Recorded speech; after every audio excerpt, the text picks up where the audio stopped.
Arizona 17-10 winners over the Seattle Seahawks.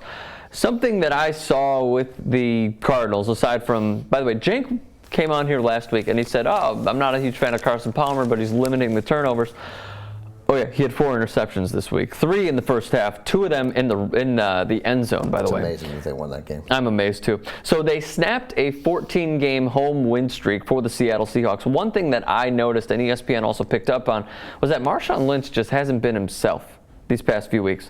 He's averaging less than 4 yards a carry, which has absolutely killed them. I believe I have... he was right at 4. He was 18 for 71 today.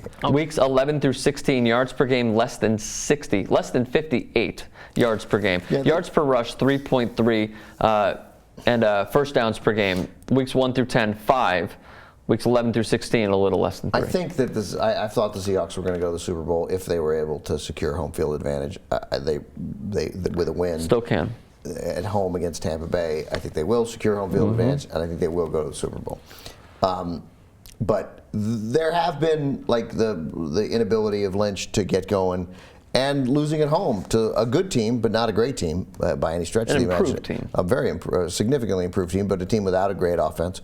No signature running back and a quarterback. Out of anything, they do have a good offense. Not great, but they have a good offense with Bruce Arians coming in. And like Michael Floyd is a fantastic draft pick and what. No, look, they got 2 good receivers, but they don't have an elite quarterback and they don't have an elite running game. So by its very nature, they don't have a great offense. No, Mendenhall's okay. He's filling in okay. But yeah, I got you. They're okay. They're okay. But that's a sign with Lynch's inability to control the game. And the fact that they just lost at home. Well, Russell Wilson had a horrible game too. He had the worst game of 2013. Okay, but the theory was that they don't have a horrible game at home. They just don't have it. They could be mediocre at home, they could be okay, but they wouldn't have a horrible game. And if you think that you get Carson Palmer with the Seahawks defense turn the ball over 4 times, yes, you think that game's 33-10, 34-10 Seahawks, and they just. So that was a really interesting game this week because it provided a moment where now if you're the Niners, and I suppose if you think the Saints have a shot, or the Panthers who can control the line of scrimmage a little bit, or even if you're the Packers and it's Aaron Rodgers, and the Packers are all of a sudden like, hey, look, who cares? We won 8-7-1. We have Aaron Rodgers and we're in the playoffs. Which was kind of their mentality when they won the Super Bowl. They had so many injuries that year. Was here last week, and he was like, could Aaron Rodgers and the Packers go into Seattle and beat the Seahawks? Yeah, potentially. Potentially, yeah, sure. Yeah, and definitely as bad as Kaepernick has looked there, I presume that the Niners could too. But I think the Seahawks, I'm going to guess that the Seahawks have 2 double-digit playoff home wins, that they win very easy in the first round against whoever it is. They get the Cowboys, they get the Bears, they get somebody like that. They win 31-10. Then they have a tougher game against the Niners, and they win it 20-10, 30-20. But I thought you were going to say like 27-21 or something in that. Maybe somebody comes within a touchdown. But my hunch is that defense will control things. The crowd will make a difference. The Seahawks. No doubt they're going to the Super Bowl. No doubt in your mind. Oh no, there's doubt now because there are now teams. I think they can be. They just lost to the Cardinals. They lost to the Cardinals, but then the other criticism throughout the year was that they beat the good teams. But aside from like New Orleans and maybe San Francisco, they didn't beat those other teams convincingly enough. That was the criticism that I've seen in the Seattle Times and that fans have left on message boards. They look good, they're winning, but they're not convincing people. Fans on message boards, I'm not interested in, ever. What about sports radio callers?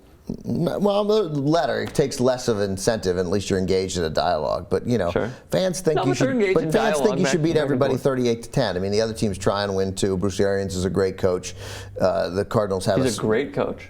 Clearly, the Cardinals at 10-5, beating Seattle, and what he did last year with the Colts. This guy's a great coach, and the success. The Steelers at their best when he was there. Did you think going into this year when he went to Arizona that he would be this good? That they would have 9 wins, ballpark of 9 wins? I thought it was a good hire. I thought whoever got it would be a good hire, but I didn't think, I didn't think they'd be like this. No, look, I had a bet with my friend Charlie and Jenk and Michael where we all pick 3 teams and then assign 3 teams to the other guys based on their over and under numbers. Great.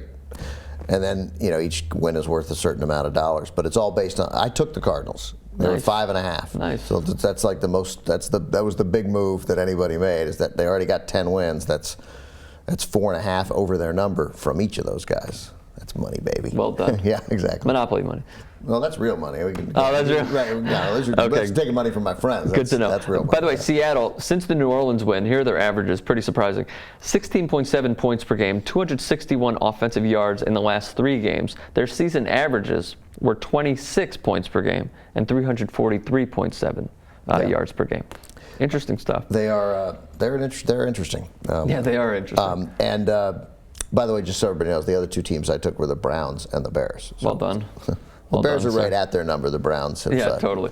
Here's the one Achilles heel that the Seattle Times wrote about. When they've lost 2 of their last 3, right, against Arizona and San Francisco. The penalties are awful in those losses.